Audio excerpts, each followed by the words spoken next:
안녕하세요. 저는 올해 46살 여자이고, 백화점 지하 주차장에서 주차비 받는 일을 하는 여자예요. 몸은 힘들지만 딸 하나 있는 거 딸 생각하며 살고 있죠. 그리고 이런 제게 믿기 힘든 일이 일어나 이렇게 사연을 보내게 됩니다. 제가 인생을 그렇게 많이 산 건 아니지만 40년 넘게 살면서 이런 일을 다 겪어보네요. 저는 충남에서 태어난 시골 사람이었어요.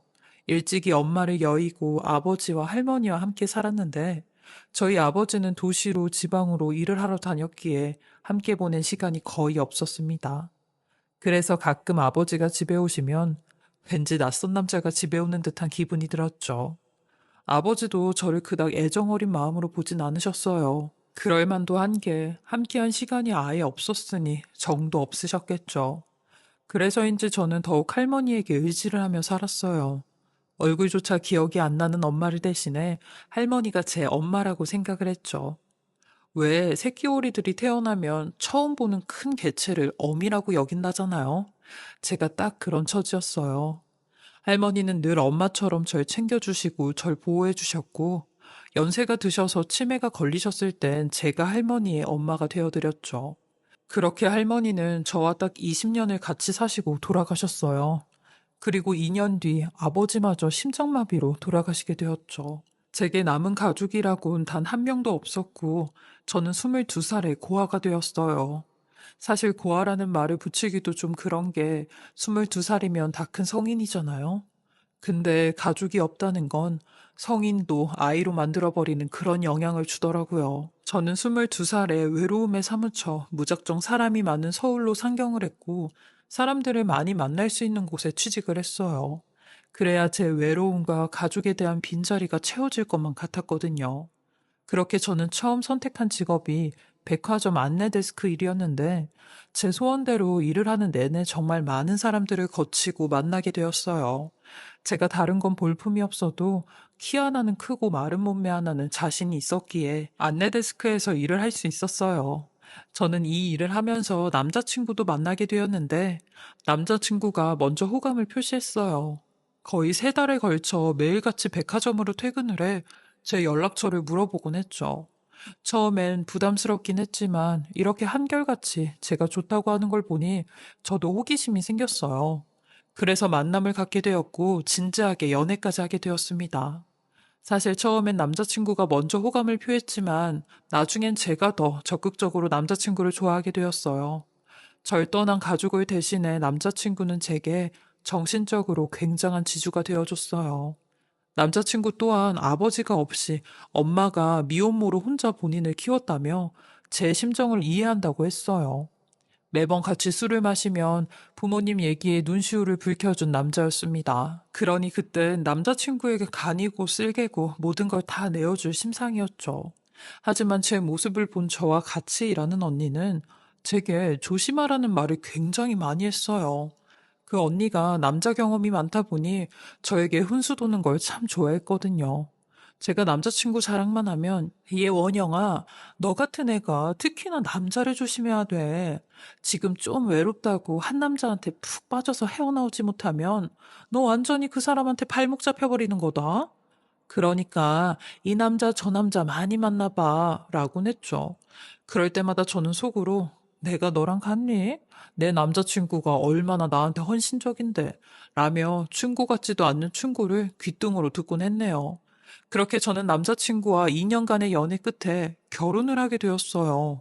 24살이란 다소 어린 나이였지만 남자친구가 저보다 8살이나 많았기에 남자친구 입장에선 결혼을 서둘러서 했으면 했거든요. 결혼 얘기가 나오니 저 또한 시어머니에게 인사를 드리러 가게 되었어요. 연애하면서도 한 번도 보지 않은 시어머니를 그때 처음 보게 되었는데, 빈틈이 없어 보이는 까랑까랑한 외모와는 달리 성격은 꽤나 인자하셨어요.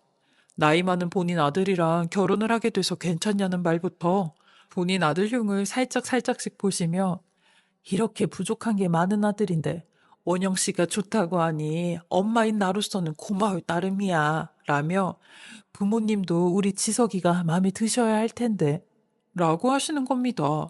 저는 그 말에 엥? 하는 얼굴로 남자친구를 쳐다보았어요. 그러니 남자친구가 제 무릎을 꾹 누르며 아이, 그럼 원영이 부모님도 나 마음에 든다고 하셨어. 라고 하는데 제가 그게 무슨 소리냐고 물어보려고 하니 다급하게 남자친구가 본인 엄마한테 엄마, 그 화장이 좀 번진 것 같은데 나가서 수정 좀 하고 오세요. 라고 하며 본인 엄마를 화장실로 보내는 겁니다. 그러고 아주 당황한 얼굴을 하며 자기야, 사실 내가 엄마한테 거짓말을 좀 했어. 우리 엄마 본인이 미혼모로 날 키웠다는 열등감으로 평생을 사셔서 내가 만나는 여자만큼은 부모님 두 분 다 살아계신 분을 만나라고 어렸을 때부터 귀에 못이 박게 얘기를 하셨거든. 근데 나는 차마 자기를 포기할 수가 없어서 내가 어쩔 수 없이 선의의 거짓말 좀 했어. 자기네 부모님 지금 외국에 사신다고. 근데 이건 나쁜 거짓말이 아니라 선의의 거짓말이니까 괜찮을 거야. 라는데 저는 그 소리를 듣고 그게 말이 되냐고 있지도 않은 부모님을 어떻게 있게 만드냐고 하니 우리 엄마 내 말이면 무조건 믿으시는 분이야. 심지어 내가 똥을 보고 된장이라고 해도 믿으실 분이라고. 그리고 우리 엄마 사람이 물러서 내 말이면 다 믿어. 그러니까 나 한 번만 믿고 그냥 내가 하자는 대로 하면 안 돼? 만약에 엄마가 당신 부모님이 두 분 다 안 계시는 거 알게 되면 이 결혼 완전히 물거품 되는 거라고. 자기 나랑 헤어져도 괜찮겠어? 라고 하는데 그 말을 들으니 문득 겁이 나는 겁니다. 나는 이미 이 사람에게 이 세상 전부가 되어버렸는데 이 사람마저 떠나게 되면 내 모든 걸 잃어버린다는 불안한 생각이 들었거든요. 그래서 그때 아주 위험한 거래를 하게 된 겁니다. 그 같이 일하는 언니의 말대로 이 사람이 제 발목을 잡아버린 거죠. 24살이란 어린 나이에 제 잘못된 선택을 막아주는 사람은 단 한 명도 없었고, 무조건 남자친구가 하라는 대로 했어요. 그리고 이 사람은 곧 제 남편이 되었죠. 결혼하고 혼인신고만 올리고 애만 낳으면 다 해결이 된다던 남편의 말은 아주 달콤한 독사가였고 저는 등신같이 그 독사가를 크게 한 입 베어 먹은 겁니다. 남편의 계획대로라면 몇 년 뒤 미국에 사시는 제 부모님이 교통사고로 돌아가시고 저는 부모를 잃게 되는 걸로 가면 된다고 했어요. 그리고 결혼식은 그때 마침 미국이 2001년도 9.11 테러로 난리가 났을 때여서 그 여파로 지금 한국에 들어올 수 없다고 거짓말을 하면 된다고 했죠. 그러니 시어머니는 그 말을 고지 곧대로 다 믿긴 하시더라고요. 남편의 유창한 말솜씨에 하마터면 저도 믿을 뻔했다니까요. 그렇게 저는 5년 동안 거짓말을 하며 살아왔고, 결국 이 거짓말도 탄로가 나게 되었죠. 저는 거의 평생을 백화점에서 일을 한 터라 배운 게 백화점 일이니 나이가 들어서도 계속 백화점에 다녔어요. 근데 30대가 되니 벌써 20대 신입들의 미모에 밀려 앞내 데스크 일은 더 이상 못하게 되었고, 식품점 캐셔로 일을 하고 있었어요. 그런데 어느 날 시어머니가 제가 일하는 곳에 오셔서 제가 자리에 없을 때 제 동료랑 이런저런 얘기를 나누셨고 제가 부모가 없다는 걸 다 알게 된 겁니다. 그날 시어머니는 백화점에서 제 멱살을 잡으셨고 감히 네가 날 농락하냐며 가만히 두지 않겠다고 개망신 한번 당해보라고 이리 내치고 저리 내치고 난리가 나셨어요. 그 덕에 저는 직장까지 잘리게 되었고 그 이후로 시어머니한테 말도 안 되는 시집살이를 당하게 되었어요. 결혼 전 제 모든 걸 껴안아 줄 것처럼 했던 남편은 곧바로 남의 편이 되었고 시어머니는 자기 아들도 속은 거라며 저를 백년 묵은 불려오라고 했어요. 그때부터 시어머니의 폭언과 포악이 시작되었는데 단순히 거짓말을 해서 제게 시집살이를 시키는 게 아닌 원래 그런 성격을 숨기고 있다가 드러내는 듯한 기분이 들었어요. 그렇게 천사 같던 사람이 갑자기 이 정도로 포악하게 변할 수는 없었거든요.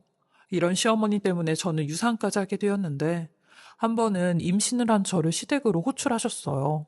그날따라 몸 컨디션이 좋지 않았지만, 안 간다고 했다가 무슨 폭언을 들을지 몰라 대충 일어나 시댁으로 갔는데, 시댁에 가니 겨울 이불이 산더미처럼 거실에 쌓여 있었고, 이걸 직접 발로 밟아 손빨래를 하라고 하는 겁니다. 저는 저보다 큰 대화를 몇 번이나 들었다 놨다 하며 베란다와 화장실을 왔다 갔다 했고, 시어머니는 그런 제 뒤에 서서, 야, 야, 더 세게 밟아. 너 임신까지 해서 몸도 무거워졌는데 그 힘으로 더 세게 밟으라고. 라며 훈수를 두기 시작했어요. 그리곤 지쳐가는 제게, 빨리빨리 안 움직이냐? 아니, 왜 이렇게 손발이 느려 터졌어? 어? 라며 제 등을 팍 하고 미는데 저는 순간 핑하는 기분이 들며 대야 안으로 곤두박질쳐 쓰러지게 되었고, 이내 밑이 축축해지는 기분이 들었어요. 그리곤 입고 간 바지가 붉게 물이 들기 시작하는데, 전 순간 뱃속에 아이가 잘못되었다는 걸 짐작했고, 배를 움켜잡으며 비명을 질렀어요. 근데 그 모습을 본 시어머니가, 이게 지금 어디다 대고 비명을 지르고 야단이야. 아유, 꼬라지 보니 애가 어떻게 됐나 보네. 지 애미 애비가 없으니 붙어있는 가족들은 죄다 떠나나? 애까지 저렇게 유산이 돼. 야, 너 일로 나와. 카페트에 물들이지 말고. 얼른 일어나서 네 집에 가던가 병원에 가던가 하라고. 라며 저를 사정없이 일으키는데 제가 미친 사람처럼 울부짖으며 힘없이 픽픽 쓰러지니 제 다리를 들어 카페트 밖으로 질질 끌어내며 경비 아저씨를 불러 저를 데리고 나가라고 하는 겁니다.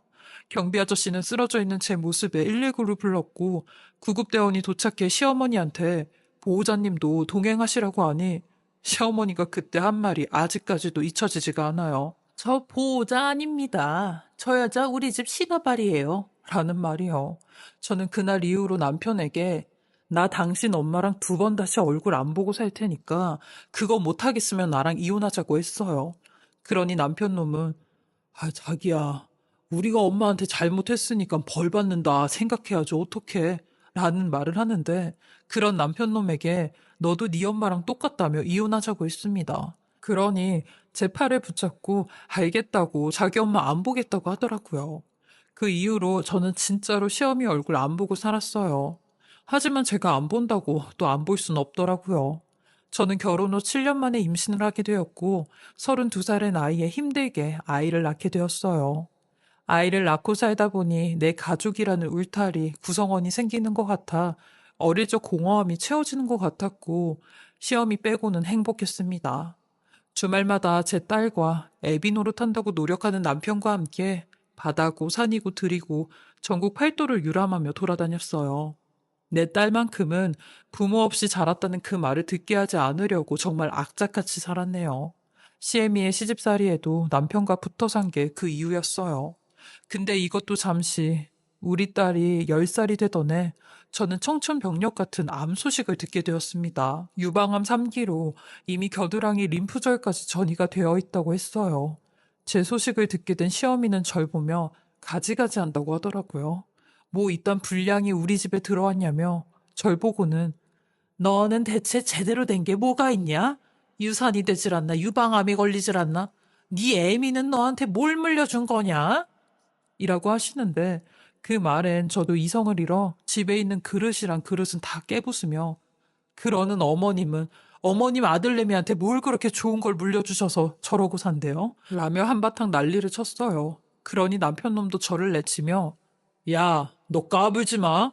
이게 환자라고 오냐오냐 해줬더니 우리 엄마가 우스워? 라며 시어미 편을 드는데 시어머니는 그런 자기 아들의 모습에 더 기고만장을 떨더군요. 그렇게 저는 선항암 후수술을 받게 되었고 재건수술까지 같이 진행을 하기로 하여 평균 2주 정도의 입원이 예상이 된다고 하였어요. 근데 입원한 지 일주일이 지나도 두 모자는 절 찾아오지 않았어요. 제 곁을 지켜준 사람이라곤 간병인 봉사를 해주신 저보다 4살 많은 간병인 언니뿐이었죠. 어떻게 제 사정을 아셨는지 자원을 해서 저를 도와주신다고 했고 이런저런 얘기를 하다 보니 저보다 4살이 많은 걸 알곤 먼저 언니 동생 하자고 하더라고요. 그리고 지쳐있는 저를 정말 진심으로 마음으로 보살펴 주셨는데 이럴 땐 남이 가족보다 더 낫구나 라는 생각이 들더라고요. 그리고 일주일이 지나니 남편 놈이 딸의 손을 잡고 쭈뼛쭈뼛 제가 입원해 있는 병실로 들어오는데 아휴 얼마나 꼴 보기 싫은지 저는 남편 놈 얼굴 쳐다도 안 보고 딸을 끌어안으며 한참을 울었어요. 그러니 간병인 언니도 제 모습을 보고 같이 울더라고요. 간병인 언니는 제 딸의 손을 잡고는 아줌마가 맛있는 거 사줄 테니까 밑에 매점 좀 다녀오자 라며 살짝 자리를 비켜주더라고요. 그리고 남편놈 하는 말이 아 나도 당신 수술할 때 당연히 오려고 했지. 아이 근데 지금 집에 엄마가 와 계시는데 엄마는 내가 어딜 가나 쳐다만 보고 계셔서 나도 맘대로 움직이질 못했어. 아, 미안해. 나라고 내 마누라가 병원에 입원해 있는데 안 오고 싶겠어? 내 사정도 좀 봐주라. 근데 당신 간병인도 썼어? 라는 말에 남편을 죽일 듯이 노려봤네요. 저분이 당신보다 몇 억 배는 더 낫다고 했어요. 그리고 곧이어, 아휴, 사실 밖에 엄마도 같이 왔어. 그래도 당신 며느리라고 따라오시는데 내가 엄마한테 쓸데없는 소리 하면 진짜 가만히 안 있는다고 했으니까 당신도 엄마 얼굴 좀 봐라 라며 시어머니를 데리고 들어오는 겁니다. 아, 진짜 죽어도 보기 싫은 저 얼굴을 병원에서까지 만나려니 갑자기 또 우라가 치밀어 올랐어요. 와서 또 무슨 말을 할까 싶었죠. 역시나 시어머니는 오자마자 이런 제게, 아휴, 애미 애비가 없으니 이런 게 또 문제가 되네. 네가 엄마라도 있어봐라. 간병인 안 쓰고 네 엄마가 널 간병해주지. 이래서 부모 중 한 사람이라도 있어야 된단 말이다. 라는데 이런 얘기를 하는 도중에 간병인 언니가 제 딸과 같이 매점에서 올라왔고 저를 측은한 눈빛으로 쳐다보며 등을 쓸어내려 주더라고요. 근데 문제는 시어머니가 제가 퇴원을 할 때까지 하루가 멀다 하고 밥 먹듯이 제 병원에 오기 시작했어요. 그러면서 간병인 언니와 함께 있는 시간도 많아졌고 그 언니의 속사정까지 듣게 되었는데 세상에 이런 정신 나간 시어머니가 끝까지 미친 소리를 하는 겁니다. 제가 퇴원하는 날이었는데 퇴원 절차 서류를 쓰고 병실에 들어오니 시어머니가 간병인 언니 손을 딱 잡고 옆에 커튼까지 치며 얘기하는 걸 들어버린 거죠. 그때 남편도 같이 있었고요. 아니, 나이도 우리 아들하고 4살밖에 차이도 안 나고, 4살이면 궁합도 안 본다잖아? 그리고 시집도 안 갔다면서. 그럼 우리 아들하고 친구 좀 하면서 연애라도 좀 해볼래요? 우리 아들 생각보다 아주 괜찮아요. 보아하니까 며느리 쟤는 오래 못 살 것 같아. 이것도 인연인데 한번 잘 생각해봐. 내가 우리 아들 번호랑 내 번호 알려줄게. 라고 하는 겁니다. 저러려고 일주일 동안 제 병원에 들락날락 했나 싶은 생각에 소름까지 들어 제가 먼저 선수를 쳐 소리를 지르려고 하던 찰나 갑자기 간병인 언니가 뭐요? 라고 소리를 치더니 커튼을 걷어 침대 옆에 놓인 본인 가방에서 바들바들 떠는 손으로 사진 한 장을 꺼내는데 그걸 시어머니한테 던지며 이 사진 여기 있는 어린 꼬마 여자랑 옆에 있는 이 여자 누군지 알아보겠어요? 이 여자 당신이잖아. 내 엄마잖아. 라고 하는 겁니다. 그 소리에 시어미는 사색이 되어 바닥에 주저앉아 벌벌 떨고 있었고 저랑 남편 또한 그 자리에서 아무런 말도 하지 못한 채 충격에 휩싸였어요. 세상에 저만 몰랐던 신우이의 정체가 드러나는 순간이었죠. 절 2주 동안 간병을 해준 사람은 다름 아닌 40년 전 시어미가 보육원에 버린 저희 신우이였습니다. 신우이는 병실이 떠나갈 듯이 울부짖으며 내가 2주 동안 내 옳게 병간호하면서 당신네들 얘기 다 들었는데 왜 엄마라는 사람이 나를 무참히 그것도 아주 잔인하게 버렸는지 알겠네요. 당신은 그때도 딱 지금 같은 악마니까 나만 버린 거야. 40년 전 그렇게 찢어지게 가난해도 오빠는 데리고 살았잖아. 그때 내 나이가 6살이었어요, 6살. 6살이면 내 엄마 얼굴, 엄마 이름, 심지어 동네 주소까지도 아는 나이예요. 그렇게 다 큰 애를 쓰레기 버리듯 무참히 버릴 때 당신 천벌 받을 거 생각 못했어? 근데 이렇게 아픈 올케를 앞에 두고 뭐?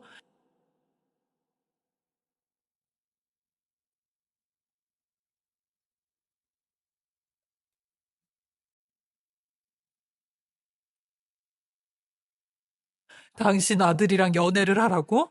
당신 진짜 죽어서도 그 죄값 다 못 치러 라며 절규를 하는데 남편 놈 또한 입술을 파르르 떨며 그 그럼 네가 순미라고? 아니 그럼 네가 살아있던 거였냐? 라며 울기 시작하는데 알고 보니 시어머니는 남편한테까지 본인 여동생이 고열을 앓다가 하늘나라에 갔다는 거짓말을 했더라고요. 그리고 신우이한테는 절대 우리 앞에 나타나지 말라는 말과 함께 뒤도 안 돌아보고 보육원에 두고 왔다는데 신우이는 집에서 몰래 가지고 나온 사진 한 장으로 40평생을 원망과 분노로 살다가 이제라도 용서를 하는 마음으로 시어머니와 남편을 찾았다는 겁니다. 심지어 저희 가족을 알게 된 것도 1년이 넘었다는데 용기가 안 나 항상 맴돌다가 제가 아픈 사실을 알고 이렇게 용기를 내 접근을 했다는 겁니다. 근데 40년 만에 찾게 된 자기 엄마라는 사람이 아직까지도 이런 쓰레기 짓을 하고 있으니 신우이는 눈에서 피눈물이 난다고 본인 가슴을 사정없이 내리치더라고요. 그러면서 당신이 올케한테 부모 없다고, 이래서 부모 중 한 사람이라도 있어야 된다고 그딴 소리 할 때 내 생각은 하나도 안 났지. 내 엄마인 당신도 날 버려놓고 당신 며느리한테 그딴 소리 하고 싶어? 라며 지옥불에 떨어질 사람이라고 했어요. 그러면서 절 보더니 올케, 올케도 43살이면 창창한 나이야. 근데 왜 이딴 사람들하고 살아? 당장 이혼하고 민지랑 둘이 행복하게 살면 돼. 남편 없고 가족? 없어도 돼. 이딴 사람들이 대체 무슨 가족이야. 차라리 없는 게 나아. 라며 저한테 정신 똑바로 차리라고 아주 쓴소리를 해주시는데 저는 그때 어디 머리를 세게 한 대 맞은 듯한 기분이 들었어요.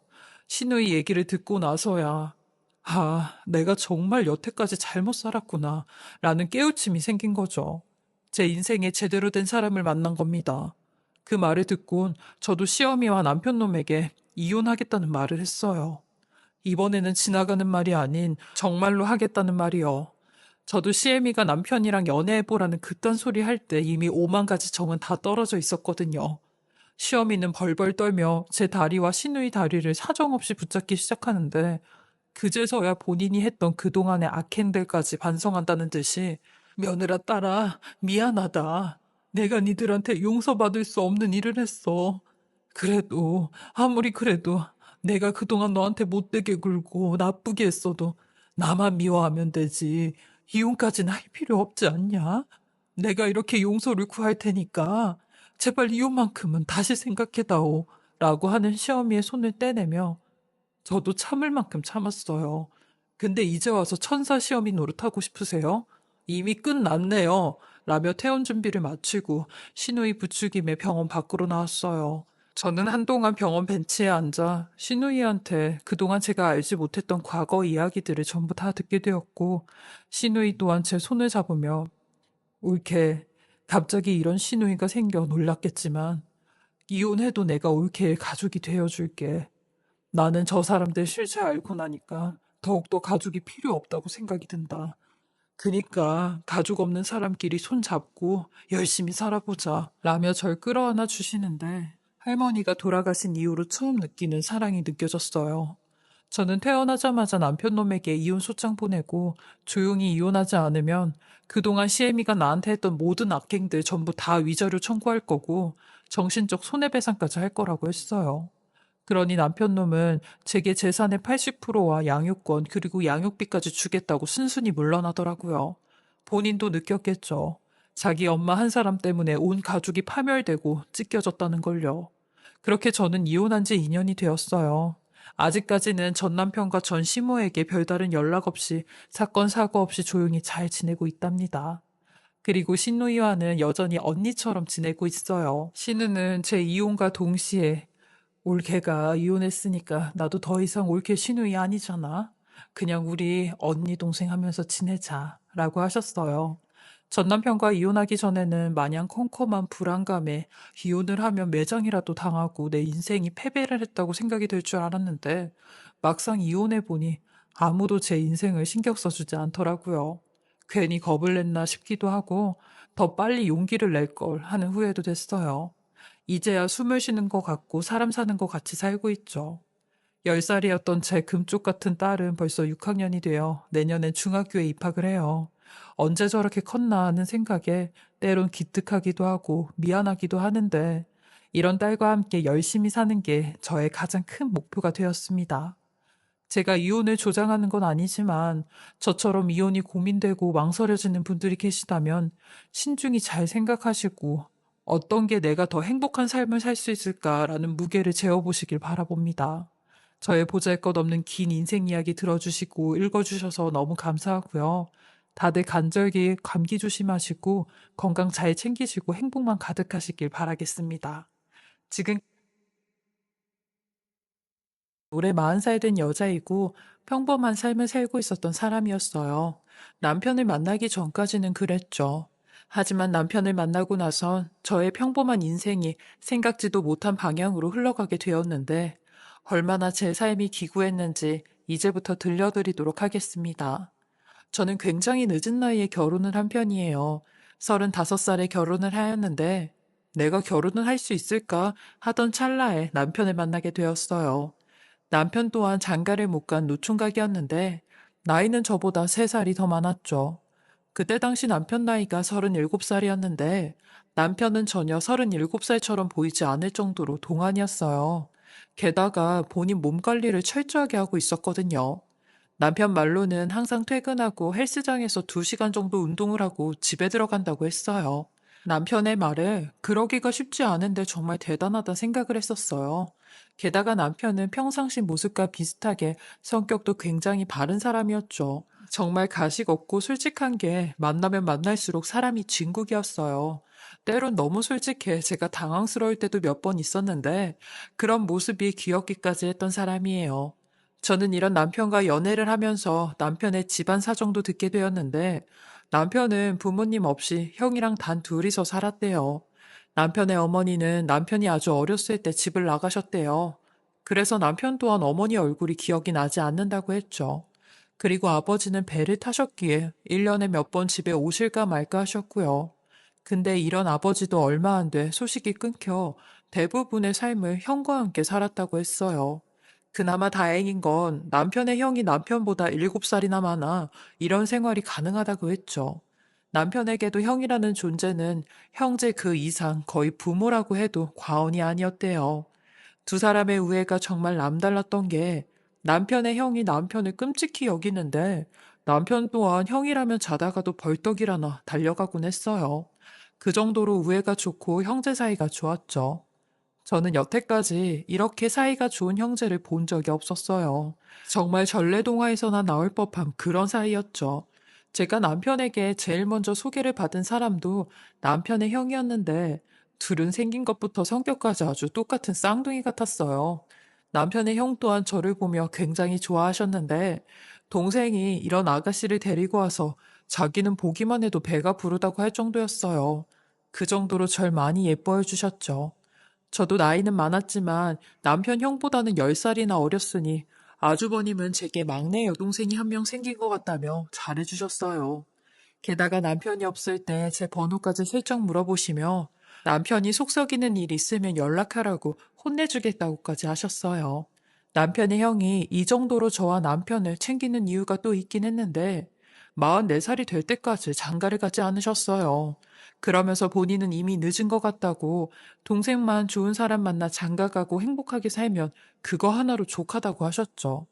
그리고 조카가 생기면 본인 자식처럼 조카 키우는데 헌신을 다한다고 하셨어요. 매달 50만 원씩 조카 키우는데 쓰라고 돈도 줄 거라고 하셨죠.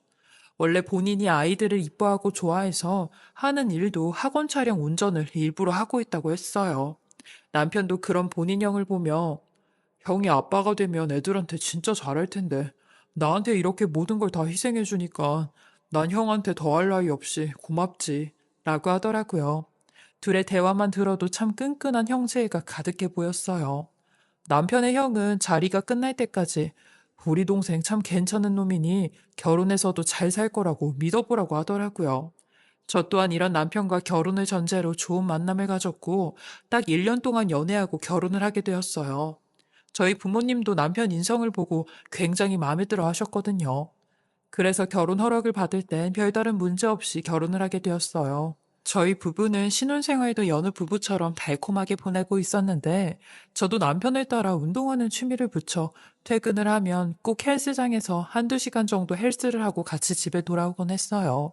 그리고 남편도 제 취미 생활 같이 해주곤 했는데, 제가 캠핑 다니는 걸 좋아해 한 달에 한 번은 꼭 같이 캠핑을 하러 다녔어요. 근데 어느 순간부터 남편이 아주버님 신경을 많이 쓰기 시작하더라고요.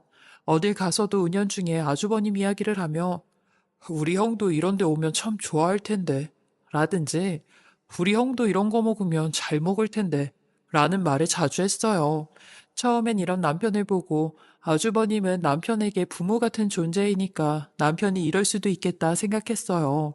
왜 자식들이 어디서 맛있는 거 먹거나 좋은 데 가면 부모 생각이 나는 것처럼 남편도 부모를 대신해 아주버님 생각이 나는구나 싶었죠. 근데 점점 도를 지나치며 아주버님 얘기를 하더라고요.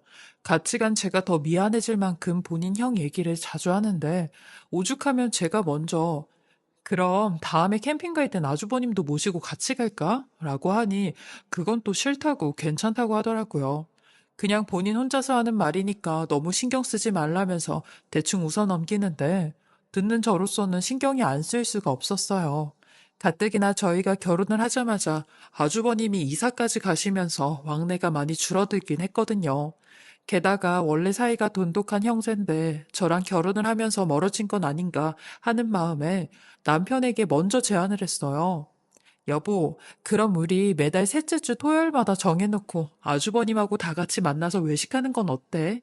캠핑이야 1박 2일 내지 2박 3일 동안 같이 있어야 되니까 불편해도 외식은 괜찮지 않아? 라고 하니 남편은 제 제안에 반색을 하며 정말 그래도 괜찮아? 나야 너무 좋지. 나 그럼 지금 형한테 전화해서 말해도 되지? 라고 하더라고요. 어린아이처럼 좋아하는 남편을 보고 진작에 얘기를 할 걸 하는 생각도 들었어요. 역시나 아주버님도 전화기 밖까지 들릴 정도로 재수 씨, 저까지 챙겨주셔서 고맙습니다. 라고 하시더라고요. 그렇게 저희는 매주 한 달에 한 번씩 토요일마다 만남을 갖게 되었는데 아주버님은 만날 때마다 빈손으로 오신 적이 없으셨어요. 제게 꼭 뭘 사다 주셨는데 큰 건 아니지만 조그마한 선물을 사다 주셨어요. 그리고 선물을 못 주실 땐 돈 10만 원이라도 주고 가셨죠. 그리고 꼭 남편이 화장실을 가거나 담배를 피우러 나갈 때 제게 재수 씨, 우리 동생이랑 잘 살아줘서 고마워요. 재수 씨가 내 동생이라 생각하면 창민이보다 훨씬 아까운 여자인데 장민이가 저렇게 재수 씨를 좋아하니 그걸 보면 내가 또 흐뭇하기도 하고 그래요. 재수 씨도 내가 아주버님이지만 큰 오빠라 생각하고 무슨 고민 있거나 걱정 있으면 주저하지 말고 연락해요. 라고 하셨는데 이런 말씀까지 해주시며 저를 챙겨주시는 게 참 감사했어요. 워낙 아주버님이 정이 많으셔서 뭐라도 있으면 저 먼저 챙겨주시는 모습에 내 존재를 이 정도로 소중히 여겨주시는구나 싶어 저도 이런 배려가 나쁘진 않았죠. 그렇기에 저도 아주버님을 만날 때마다 제가 직접 만든 반찬이나 김치를 드리며 잘 챙겨드리곤 했어요. 근데 이런 아주버님께 좀 죄송했던 게 있다면 매번 아주버님은 2시간에 걸쳐 저희 동네까지 오셨어요. 중간에서 만날 수도 있는데 저희 편하라고 여기까지 오신 거죠. 괜히 저는 이런 아주버님께 죄송스럽기도 해서 아주버님, 다음 달엔 저희가 아주버님네 집으로 갈게요. 매번 아주버님께서 여기까지 오시니까 죄송스러워서요. 라고 하니 아주버님과 남편이 동시에 기겁을 하며 아이고 아니에요 재수씨. 혼자인 제가 오면 되지 뭘 둘이 오려고 해요. 하니 남편도 그래 자기야 형 보고 오라고 하면 되지. 뭘 우리가 형네 집까지 가. 그리고 장가 못 간 노총각 남자 집에 가는 그것도 실례야. 그치 형? 이라고 하며 둘 다 손을 절레절레 흔들더라고요. 그 모습에 속으로 집에 뭐 여자라도 숨겨놨나 저렇게까지 질색을 하니 싶었죠. 근데 이런 저의 의심은 현실로 다가오게 되었어요. 어느 날 제가 일찍 회사에 출근을 하게 되어 남편을 깨우고 남편이 다시 잠에 들까봐 얼른 화장실에 들어가라고 하며 남편이 씻으러 들어가는 것까지 보고 나왔는데 밖에 나오니 비가 한두 방울씩 막 쏟아지기 시작했어요. 그래서 다시 우산을 가지러 집으로 들어갔죠. 역시나 남편은 화장실에서 씻고 있었고 제가 온지도 모르게 콧노래까지 흥얼거리더라고요. 그리고 집을 나서려고 하는데 식탁에서 웬 전화벨 소리가 울려대기 시작하는 겁니다. 저는 남편한테 급한 전화가 오나 보다 싶어서 식탁으로 갔는데 식탁 위엔 제가 처음 보는 낯선 핸드폰이 하나 놓여져 있는 겁니다. 그리고 핸드폰 화면을 보니 우리 형이라고 쓰여져 있었고요. 제가 핸드폰 화면을 보고 있는데 화장실 안에서 물소리가 멈췄고 전화벨 소리를 들은 남편이 나오는 것 같았어요. 그리고 저도 모르게 방 안으로 몸을 숨겼죠. 그리곤 바로 남편이 밖으로 나와 전화를 받는데 손에 물이 묻었는지 스피커폰으로 통화를 하더라고요.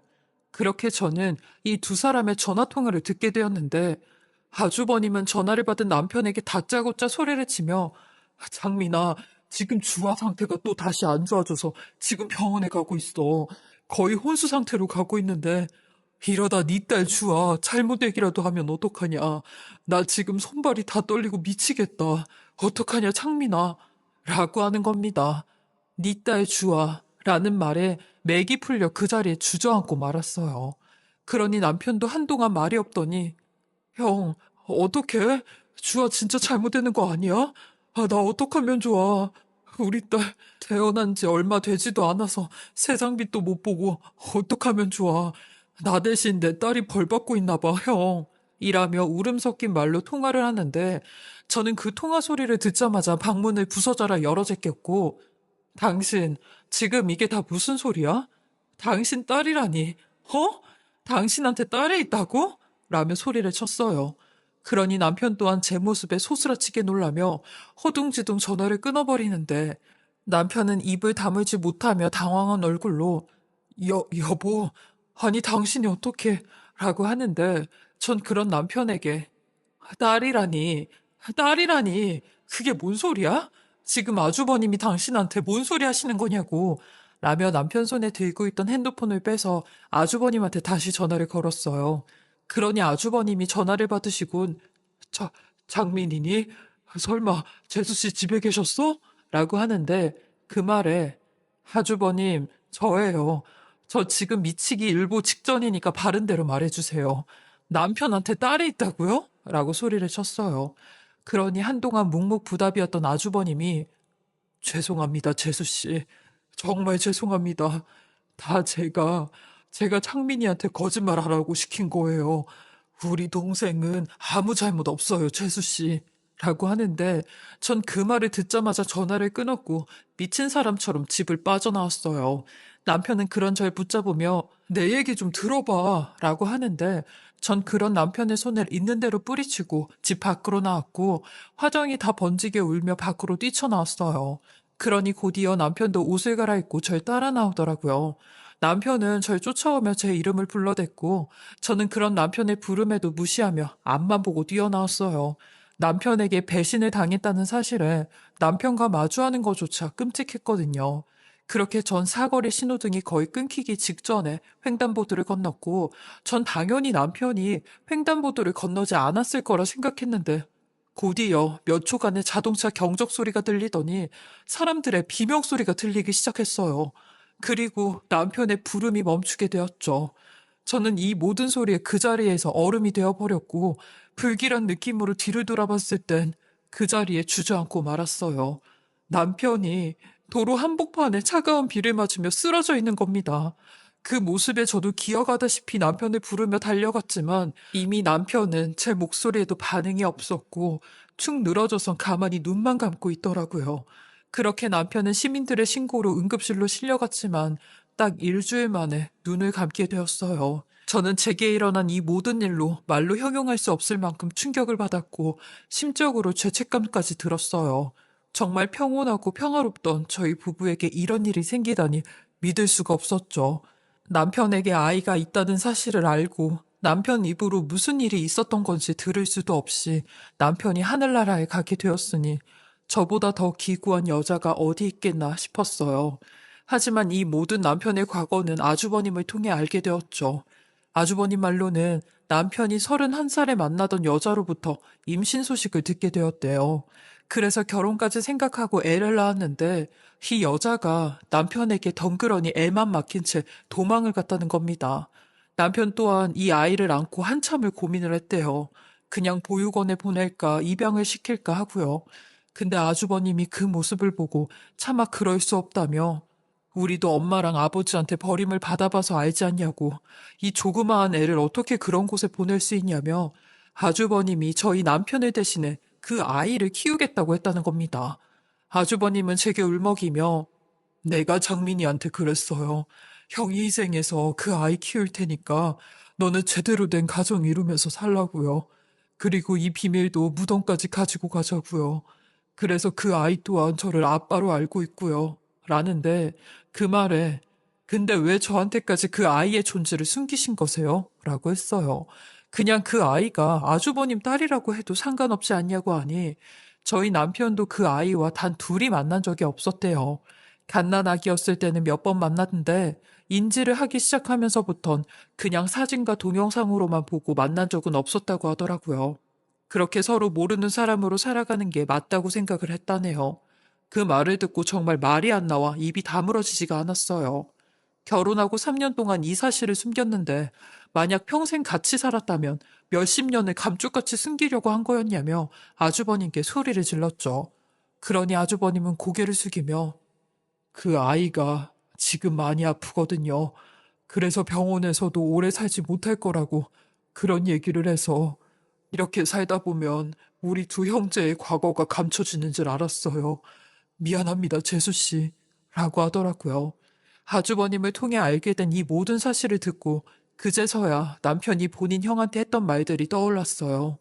남편은 매번 술만 마시면 아주버님한테 본인 짐을 형이 다 지는 것 같다는 등 자기가 벌인 일을 형이 다 치운다는 등 이런 얘기를 자주 했거든요.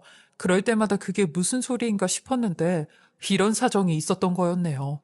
그리고 저희가 결혼을 하자마자 아주버님이 이사를 갔던 것도 그 이유 때문이고요. 아무래도 저희와 가까운 곳에 살게 되면 남편과 아주버님이 숨겨놓은 그 아이의 존재를 알 수도 있으니까요. 그렇게 아주버님은 평생을 혼자서 그 아픈 아이를 위해 병원비를 보태고 남편의 짐을 대신 짊어지며 사신 겁니다. 정말 대단한 우애라고 했어요. 어떻게 사람 하나 등신으로 만들면서 아픈 아이까지 저 세상 가면 이 모든 비밀이 덮어진다고 생각했냐며 마음씨를 그렇게 쓰니까 당신 동생이 벌을 받은 거라며 울분을 토해냈네요. 그러니 아주버님도 할 말이 없다며 그래서 벌을 받은 것 같다고 하더라고요. 저는 남편을 보내줄 때도 남편이 너무 미웠어요. 눈물 한 방울 나지 않았는데 제 사정을 아는 가족 이외에 주변 사람들은 다들 저한테 독한 여자라고 했을 거예요. 그리고 남편의 장례가 모두 끝나고 저는 남편과 관련된 어떤 누구와도 연락을 하지 않고 살았어요. 근데 1년 뒤 아주버님이 절 찾아와 제게 한 번만 함께 해줄 수 없냐며 제안을 하나 하기 시작하는 겁니다. 아주버님의 제안은 실로 당황스러운 제안이었어요. 남편의 딸이 얼마 남지 않았다며 한 번만 같이 부모 역할을 좀 해주면 안 되겠냐고 하는 제안이었죠. 그 말을 듣고 어이가 없어 저를 속인 것도 모자라 저보고 그 아이의 엄마인 척, 아주버님과 부부인 척 함께 해달라는 게 말이 되냐는 소리냐고 했어요. 그러니 제 앞에 무릎을 꿇으며 제발 딱 한 번만 저를 좀 도와달라고 하는 겁니다. 아픈 그 아이가 힘든 치료를 받으면서도 제일 보고 싶은 게 엄마라고 하는데 그 말을 들으니 차마 그냥 듣고만 있을 순 없다고 하시더라고요. 그래서 누구보다 그 아이의 심정을 제일 잘 알아줄 것 같은 동생의 아내인 제게 부탁을 하는 거라고 하시는 겁니다. 그러면서 이번 크리스마스 땐 산타 할아버지가 엄마를 꼭 데리고 올 거라고 그 아이와 약속을 했다는데 한 번만 제발 그 약속을 좀 들어주면 안 되냐고 제 바짓가랑이를 붙잡는데 이런 아주버님의 부탁에 어처구니가 없었어요. 말도 안 되는 소리 하시려면 가시라고 했네요. 내가 왜 걔한테 엄마 노릇을 해야 되냐고. 걔가 그렇게 엄마를 보고 싶어 하면 진짜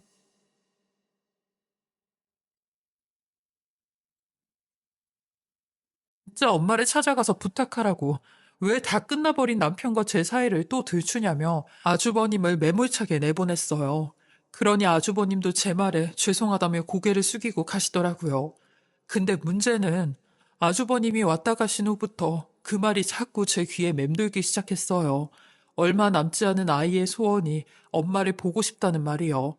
그리고 초등학교 2학년인 9살인 나이에도 산타가 엄마를 데리고 올 거라고 믿는 그 아이의 마음이 가엽게 느껴졌죠. 사실 그 아픈 아이가 무슨 잘못이 있겠나 싶었어요. 부모의 실수로 원치 않게 태어나 원치 않게 버림까지 받아진 아이잖아요. 이런 아이가 무슨 잘못이 있겠나요? 그래서 전 그날 하루 동안만이라도 그 아이의 엄마가 되어주기로 마음을 먹었습니다. 아주버님 말로는 아이가 원체 태어날 때부터 몸이 약했는데 소아암인 급성 백혈병을 앓고 있다고 했어요.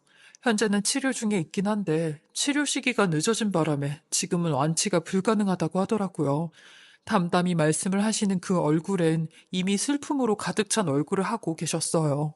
전 이런 아주버님에게 비록 친엄마는 될 수 없지만 먼저 간 남편을 위해 엄마가 되어주겠다고 했습니다. 그러니 아주버님은 그제서야 눈물을 터트리시며 고맙다고 제 손을 잡으시더라고요. 그리고 크리스마스 당일 남편의 아이가 있는 병원에 찾아갔어요. 그날 병원에선 소아암 한우들을 위해 작은 콘서트가 열렸는데 다른 아이들은 다들 부모님과 같이 박수를 치며 웃고 있는데 그 아이는 혼자 멀찌감치 떨어져 다른 아이들을 구경하고 있더라고요. 그 모습에 저도 모르게 눈물이 났어요. 하나씩 나눠준 풍선을 만지작거리며 흘끔흘끔 쳐다보고 있는 그 조그마한 아이가 정말 제 가슴을 사무치게 하더라고요. 그 아이의 모습에 당장이라도 달려가 꼭 껴안아주고 싶었어요. 아주버님은 제 손을 잡고 조심스럽게 아이에게 다가갔고 제가 먼저 그 아이의 이름을 불렀어요. 떨려오는 목소리를 꾹꾹 눌러 담으며 주아야, 엄마야, 라고 했죠. 그러니 그 아이 또한 저를 놀란 눈으로 쳐다봤고 제 다리를 와락 끌어안으며 엄마라고 하는데 그 순간 저희 셋은 동시에 울음을 터뜨렸고 그곳은 금방 울음바다가 되었어요. 아이는 제 얼굴을 몇 번이나 쓸어내리며 산타 할아버지가 진짜로 내 소원을 들어주었다며 엄마가 이렇게 예쁘게 생겼구나. 내가 엄마를 닮은 것 같다는 말을 하더라고요. 그 아이의 얼굴을 보고 있으니 남편을 보는 듯 했어요. 동그란 이마에 짙은 눈썹에 도톰한 입술까지 남편을 꼭 빼다 닮았더라고요. 저 또한 그런 아이의 얼굴을 매만지며 엄마도 우리 주아 너무 보고 싶었어. 엄마가 늦게 와서 미안해. 라며 미안하다고 몇 번이나 말을 해주었어요. 그러니 그 아이가 속도 깊게 제게 그러더라고요. 누구나 다 사정이라는 게 있다는 걸 본인은 잘 알고 있다며 이제라도 자기를 보러 와줘서 너무 고맙다고 하더라고요. 그날 저는 그 아이가 잠에 들 때까지 그 아이 손을 잡아주며 많은 이야기를 해주었어요.